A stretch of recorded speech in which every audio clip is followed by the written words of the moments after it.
Oi, meu povo! Oi, turma legal! Tudo bem, gente? Sextou, né? Sextou com esse tempo horroroso, então eu vou ser bem breve, porque eu tenho certeza, põe minha mão no fogo, com a minha unha postiça, que vocês não vão assistir a aula hoje, sexta-feira à noite, né?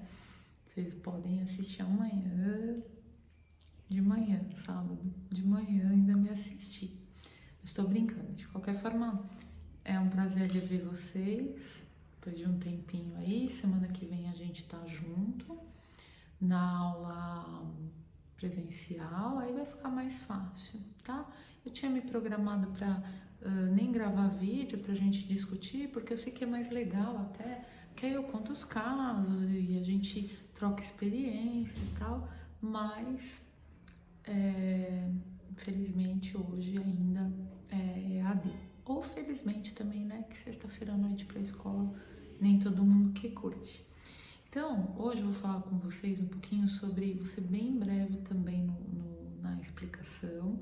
E aí na segunda-feira, antes da gente começar a prova, como a prova é baseada nessas aulas, a gente vai discutindo cada questão e vai tirando as dúvidas, tá bom? Pode ser assim para vocês?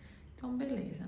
Então, hoje a gente vai falar um pouquinho sobre emergências cardiovasculares. É uma aula um pouco pesada, tá?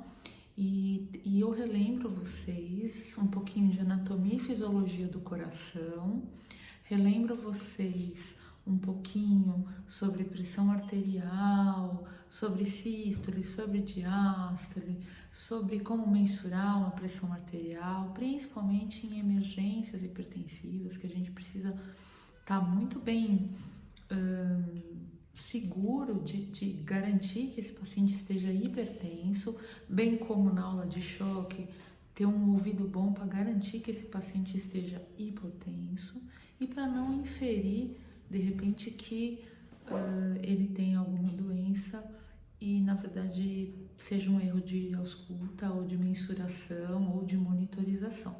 Eu queria que vocês lembrassem para o resto da vida também de mim, eu sei que vocês vão lembrar, que o melhor monitor do doente são os nossos olhos, tá? Então não adianta ligar o doente no monitor no pronto-socorro e só olhar para o monitor, tá?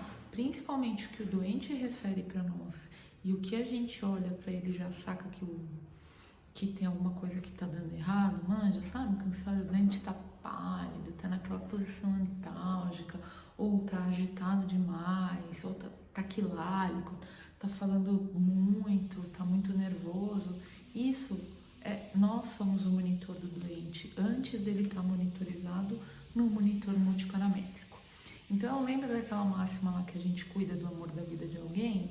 Então, além dessa, tem que nós somos os melhores olhos do paciente, nós somos o melhor monitor do paciente, tá? Então, a aula começa assim, com uma lampadazinha, que são alguns assuntos que é pra gente refletir, alguns comentários, algumas coisas que eu sugiro que vocês pesquisem, relembrem, o que é muito importante, o que cai em prova de concurso, o que cai em prova de hospital e o que vai ser, de repente, pela minha experiência, o que vocês vão ser abordados no estágio.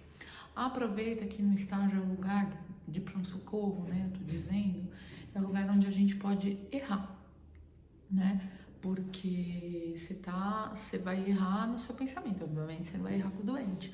Mas é um lugar onde que a gente. E na aula é onde a gente pode perguntar e errar também na prova, na teoria, na prática. E no estágio é onde a gente vai aprender a cuidar do doente gravemente enfermo, do doente crítico. Então a gente já sabe a diferença entre urgência e emergência, a gente já sabe a diferença de pronto-socorro e pronto atendimento, a gente já sabe os tipos de resgate, como fazer, né? Os tipos de emergência, AVC, infarto, trauma, mas não é só isso que chega no pronto-socorro, chega muita coisa diferente, tá bom? Mas a gente tenta aí nessas 10 aulinhas nossas abordar isso aí, tá bom? E aí tem alguns vídeos que eu sugiro, que ficam sempre na plataforma, tá bom? Para vocês terem essa atenção. Então eu faço uma releitura da anatomia cardiovascular, lembrando sempre da artéria aorta, da cava, do coração, onde fica muito bem localizada a caixa torácica, e a anatomia pulmonar, tá? Eu lembro um pouquinho das artérias, que são responsáveis pela irrigação do coração e responsáveis também pelas grandes doenças que acometem o coração também, tá bom? Eu falo um pouquinho da pequena circulação, da grande circulação. Eu peço, por gentileza, para vocês estudarem isso, para quem tiver interesse. Óbvio que não é questão de prova, nem muito menos de concurso e de matéria, mas é bom que se saiba que, né, a grande circulação acontece através da artéria aorta e a pequena circulação fica no eixo pulmão-coração, tá? Só para a gente ter aí uma ideia de introdução, tá? A circulação pulmonar ou pequena circulação, ela é extremamente responsável pela irrigação cerebral, principalmente pela oxigenação do cérebro, tá? E a circulação sistêmica é responsável pelos órgãos como fígado, rins, intestino e adjacências, tá? Então tá tudo muito bem explicadinho para vocês nos slides. Eu também não vou me ater a isso, porque senão a gente foge um pouquinho do objetivo da aula, tá? Porque vocês já tiveram isso, eu imagino, em clínica, em anatomia e fisiologia, né? Ou introdução da enfermagem, tá bom? Aí a gente fala sobre urgências e emergências cardiovasculares, as diferenças clínicas, né? Lembrar que urgência urge, então é o paciente que está num estado de risco de morte, e a emergência é onde ele ainda está prestes a, sabe quando está com o pé na cova? E a urgência, o cara já está na cova, entendeu? Então é mais ou menos para vocês entenderem as diferenciações que eu já expliquei, e é muito importante que a gente saiba, porque o doente que está em emergência, ele pode muito bem evoluir para uma urgência se a gente não for sagaz e rápido no atendimento no pronto-socorro, tá bom? Então vamos lá. Em relação às doenças cardiovasculares, elas ainda são as que mais matam, né? Ali estão muito pareadas com os cânceres, as doenças respiratórias, agora com a história do Covid, então isso vai cair por terra em algum momento que as pessoas começarem a fazer de novo as estatísticas de morbimortalidade, né? Do que mais as pessoas morrem, mas clinicamente falando, hoje a doença cardiovascular, junto aí com o Covid, é do que se mais morre, tá? Bom, lembrar um pouquinho sobre a pressão arterial, a fisiologia da pressão arterial. Lembrar que a pressão a pressão que a gente mede é a pressão que o sangue exerce na parede dos vasos sanguíneos, que são as artérias, né? Que são as artérias quando a gente pulsa. O pulso ainda pulsa, lembra? Então, é onde a gente ainda consegue sentir a sístole e a diástole, né? Então essa é a pressão arterial sistêmica, o que vai garantir oxigênio para todo o corpo, tá bom? Através do mecanismo de sístole e diástole, que é feito pelo coração, tá?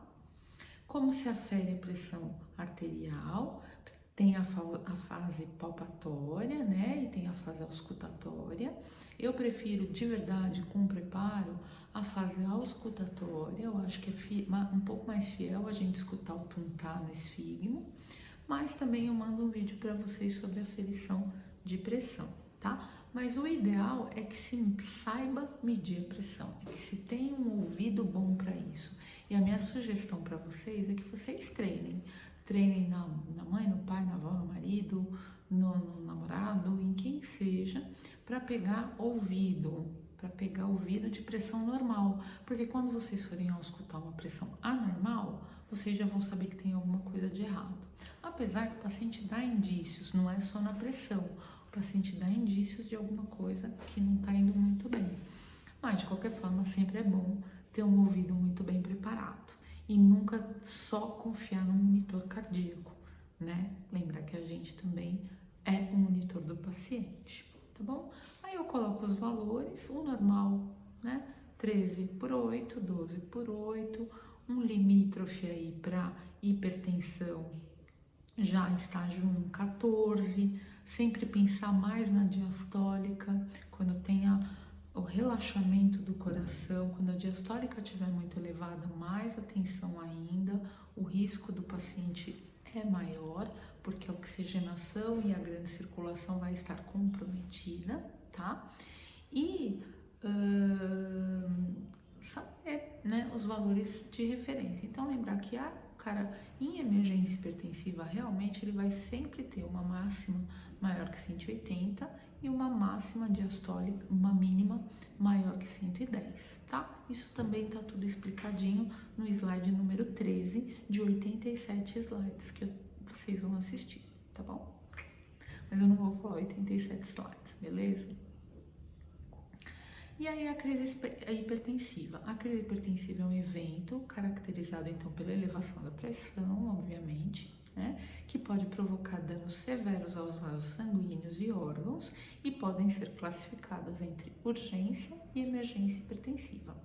Na crise hipertensiva, a mais comum forma é a urgência hipertensiva, tá? Quando o cara já chega no pronto-socorro com uma pressão máxima acima de 180 e uma diastólica maior que 11, 12, mas sem sintomas relevantes ou sinais de lesão em algum órgão, tá? Isso é uma urgência, isso é mais comum.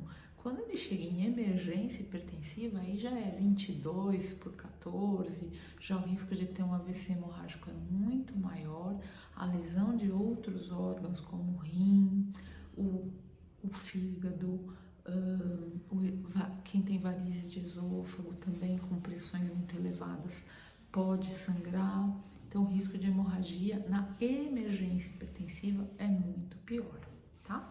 Isso está muito bem descrito para vocês. Na urgência hipertensiva, às vezes o paciente melhora com medicação via oral, já na emergência hipertensiva é necessário medicações endovenosas, tá? Lembrar que o cara que está na emergência ou na urgência hipertensiva, ele está extremamente ansioso e às vezes é isso que pode acarretar a emergência hipertensiva. Então, o ansiolítico associado também é bastante interessante, tá? Não assustem quando vocês verem aqui o tipo de tratamento, um diazepamzinho, um Rivotril, um baratinho gostoso, mas é para deixar esse cara um pouquinho mais tranquilo, tá? E tentar baixar a pressão, porque quando a gente fica nervoso, a gente fica com a pressão mais alta mesmo, né? Que mais? As principais complicações das emergências hipertensivas, então, como eu falei para vocês, infarto, porque sobrecarrega o coração, dissecção de aneurismas, né?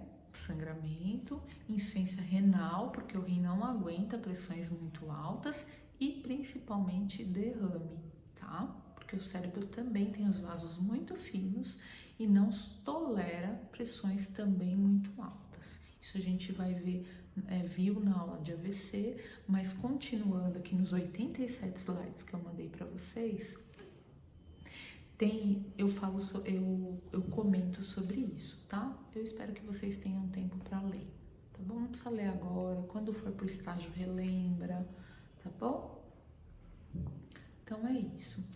Os principais sintomas: dor no peito, aquela dor que vem, né, da pressão alta do tórax, falta de ar associada, porque o pulmão já não está ventilando tão legal, porque ele também não tolera grandes pressões, alterações do estado mental, confusão mental, crise convulsiva e o engraçado que ainda não se sabe muito bem porquê, mas tem alterações visuais. Sabe o paciente que fala que está com um olhar embaçado, meio visão borrada? É por causa da elevação da pressão, que aumenta a pressão no globo ocular, né? E aí o paciente não consegue muito bem discernir o que ele está enxergando, tá bom?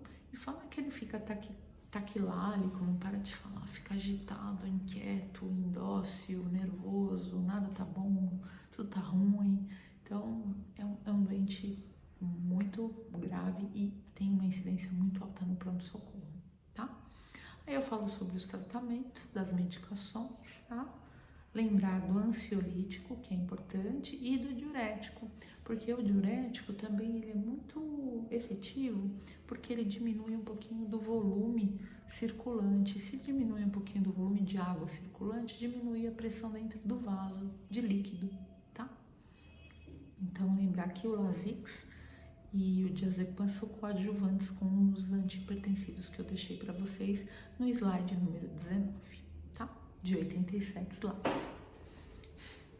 As urgências hipertensivas, então, são definidas pela elevação da PA, porém sem sintomatologia. Já a emergência, o paciente tem sintomatologia. Então, só para vocês saberem e lembrarem a diferenciação, tá? Acabamos a emergência hipertensiva, cuidados de enfermagem, então, é vigilância rigorosa da pressão, atenção especial para o volume de diurese, necessidade de oxigênio, atenção especial para essa história de visão borrada, sinais de formigamento, sinais de alteração do estado da consciência. Então, a gente tem que ficar de olho.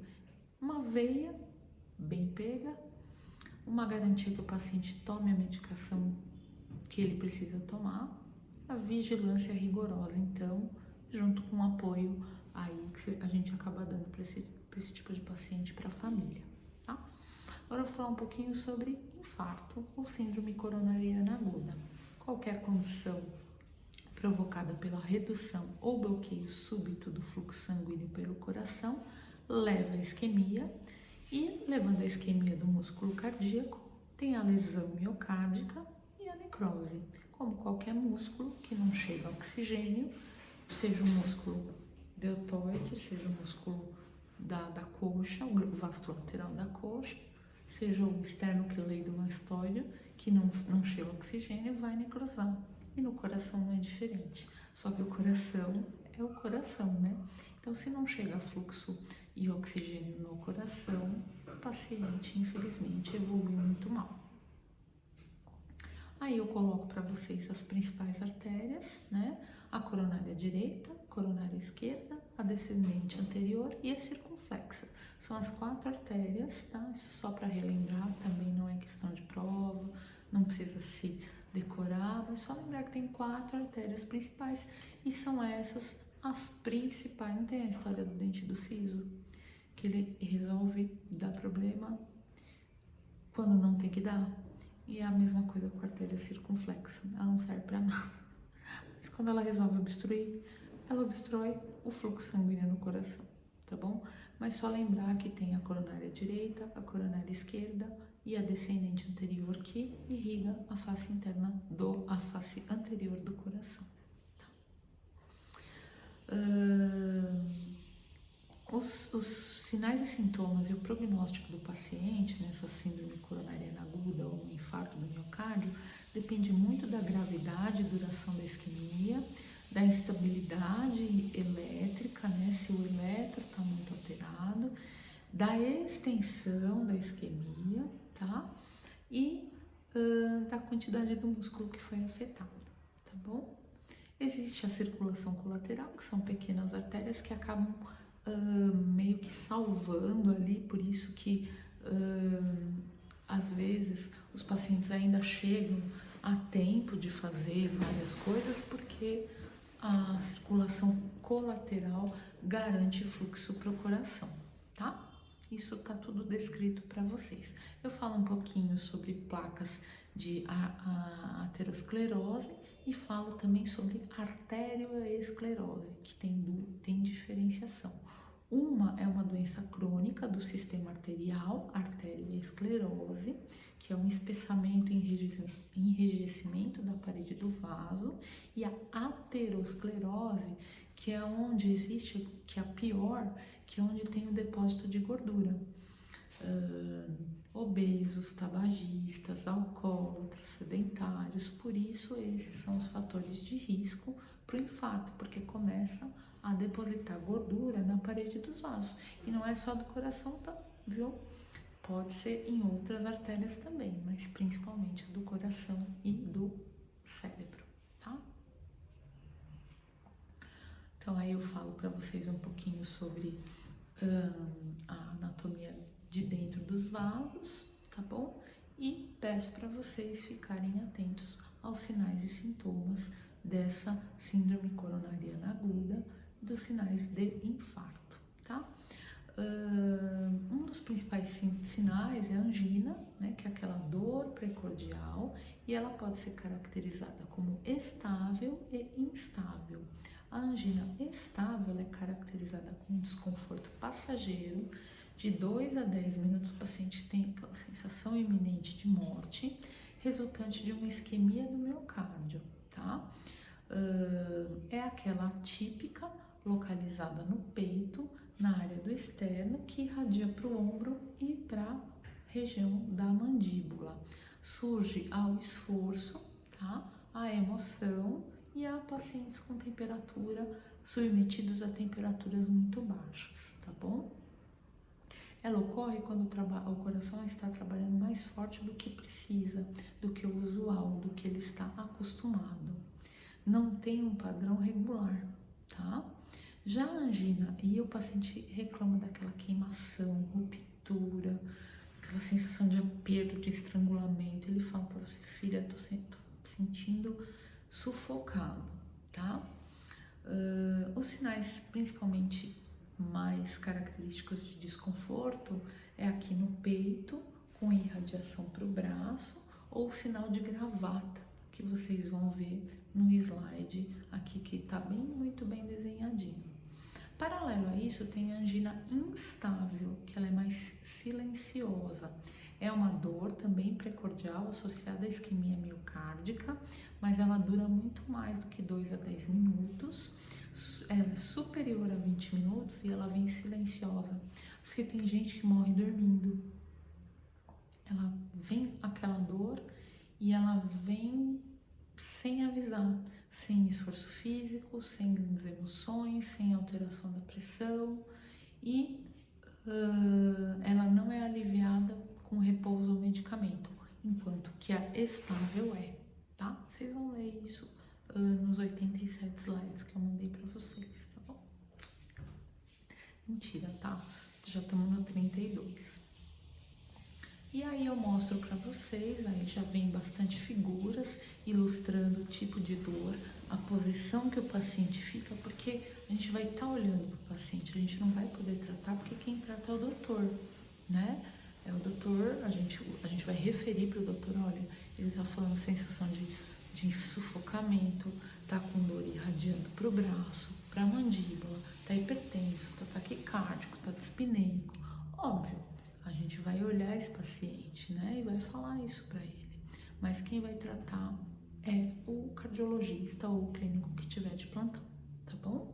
Então, as anginas são causadas por obstrução parcial de uma ou mais artérias coronárias, podendo então ser estáveis, que é aquela que é rápida no esforço, ou instáveis, que é aquela que dura mais e é no repouso, tá?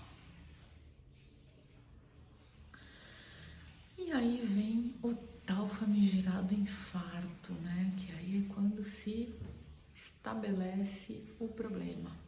O infarto ocorre quando o fluxo de sangue que leva oxigênio ao miocárdio é totalmente bloqueado por um tempo prolongado, de modo que a parte do músculo seja danificada ou morra mesmo, tá bom? Morra. Necrosa, fica bem feito, aqui é bem o desenho para vocês verem, tá bom? Ocorre quando uma ou mais artérias que levam oxigênio ao coração são obstruídas por placa de ateromas existente na parte interna do vaso, vocês vão ver aqui na figura também, ou por formação de coágulo, por isso que os pacientes às vezes tomam AS, Plavix, anticoagulantes, antiagregantes, tomam as estatinas, para evitar a formação desses coágulos ou dissolvê-los. Porque quando chega no pronto-socorro e já tem o diagnóstico de trombo no coração, a gente faz a trombólise, que é aquele anticoagulante que a gente põe na veia rapidamente e dissolve para tentar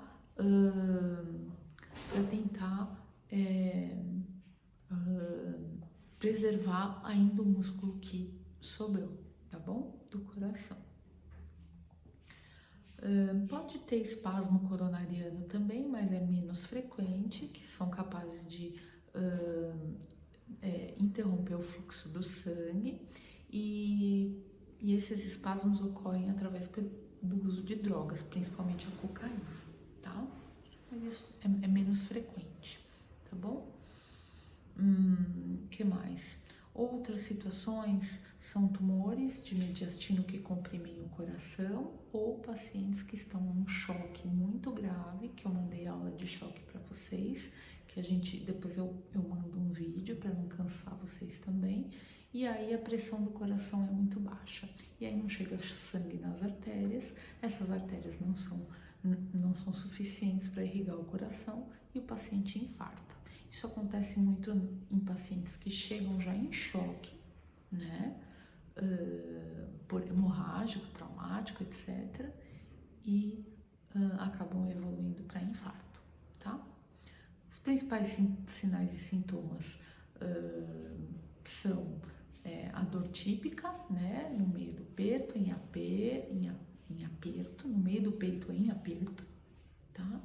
Irradiando para o braço esquerdo, acompanhado de sudorese, náusea, palidez, às vezes uma dor de cabeça, porque o paciente fica até um pouco mais hipertenso ou hipotenso, a depender aí da estabilidade hemodinâmica, e a dispneia, tá? Mas os sinais clássicos é aquela dor em aperto que irradia para o braço e para a mandíbula, tá bom?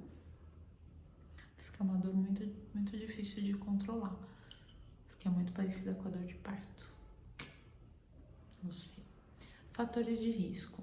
Idades com homens acima de 45 anos e mulheres com 55 ou mais têm maior propensão ao infarto, tabagismo, hipertensão, colesterol alto, diabetes, histórico familiar, sedentarismo, obesidade, estresse, alcoolismo e uso de drogas, tá? Quais são as ações imediatas? Lembra disso, MOVE, M-O-V-E, monitorização. Então, o paciente chegou com todas essas queixas, o que a gente faz? Monitora. Depois coloca oxigênio, MO, M-O. Depois pega a veia, um acesso calibroso, para se precisar fazer medicação na veia rápido.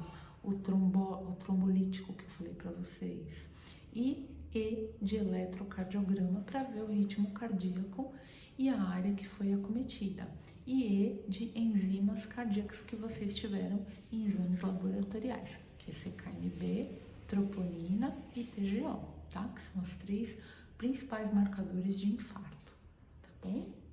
Aí tem o monitor cardíaco, eu sempre dou a dica, né? Do lado direito do coração a bandeira brasileira, amarelo e verde, né? Do outro lado, sinal de fumaça e fogo, preto e vermelho, e no meio a cor neutra, que é o branco. Isso é universal, eu mostro para vocês como monitorizar o paciente, tá? No 46º slide. Aí eu mostro um slide normal e os principais achados no eletro normal, e quando o paciente infarta, quais são os principais achados, tá? Isso a gente não precisa saber, obviamente, é o doutor, mas é bom que a gente tenha curiosidade, tá bom?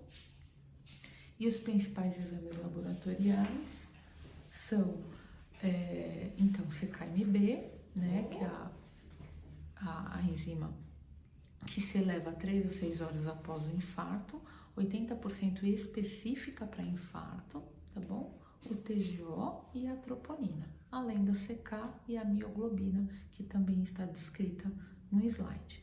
O tratamento é nitrato, nitroglicerina, atenol, AS e os coadjuvantes, morfina, ansiolítico e os anticoagulantes, heparina e o trombolítico que eu falei para vocês, que tem que ser feito muito cuidado por causa do risco de sangramento, tá bom? E aí o paciente é submetido então ao cateterismo cardíaco para ver se é possível reverter esse infarto através do cateterismo ou se é necessário ir para o centro cirúrgico fazer a revascularização do miocárdio, tá? E aí então eu mostro para vocês a angioplastia com stent, né? E mostro para vocês também a revascularização do miocárdio, tá? Então, o IAM é causado por uma obstrução total de uma ou mais artérias coronarianas e aí os cuidados são esses que eu falei para vocês. Atenção específica para o nível de consciência, desculpa. A dor precordial, que tem que ser analgesiada, a instabilidade hemodinâmica,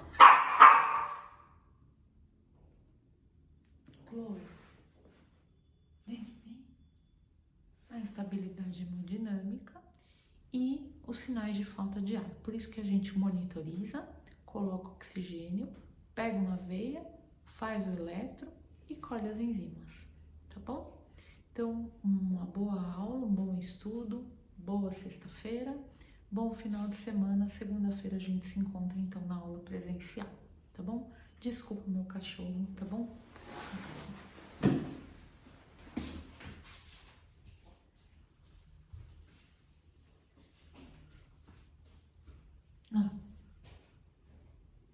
Tchau, fala tchau, pessoal.